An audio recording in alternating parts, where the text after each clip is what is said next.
How can you use psychology to write better characters? Break it down with an LMHC who loves to write. Today's lesson comes to us from the field of cognitive psychology, cognitive meaning thoughts. Cognitive psychology believes the best way for you to make the changes that you need in your life is to change your thoughts. If you have thoughts that are more helpful to you, you'll have beliefs that are more empowering, and those beliefs will impact your mood and your actions.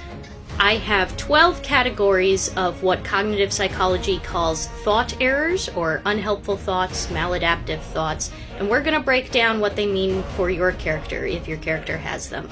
But there's 12 and we don't have a lot of time, so let's dive in. Please don't mind the lighting situation. I moved you to my dining room table because that's where I have space for all of these. Alright, example 1, we have emotional reasoning. Emotional reasoning is when you decide that whatever your emotions are telling you must be true. So for example, if you're feeling ugly today, that must mean you actually are ugly. A character that runs off of emotional reasoning is going to be a character that is more attuned to emotions than they are to what's actually around them in the environment, or to what evidence might be for or against those emotions. Next, we have need for approval, or personalization. This is the character that has the thought that it's very important for everyone around them to be happy and content, and if they're not, they internalize blame around it. Next, we have global pessimism, which is basically the glass is always half empty. If something good does happen, something bad is immediately going to happen afterwards.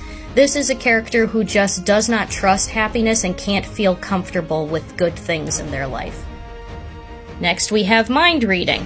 This basically assuming that you know what other people are thinking or what other people are feeling. They didn't say hi to me, so they must hate me. A character that's experiencing this is going to make judgments and actions without fully engaging and conversing with the other characters in your... Next, we have catastrophizing, which is basically always anticipating the worst case scenario. A character who experiences catastrophizing is not going to be willing to take risks because they're not open to the idea of possibly optimistic scenarios. They assume that unless it's a surefire thing, it's going to go wrong. Sometimes even when it is. Disqualifying the positive. This is a character who can't take a compliment, and anytime something good happens to them or someone tells them something nice, they assume there's ulterior motives, or they assume the person's just being polite.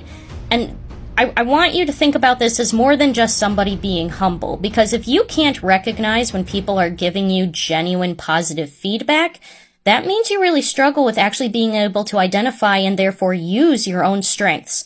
I'm running out of time. Join me in part 2 in the comments. Thank you, everybody.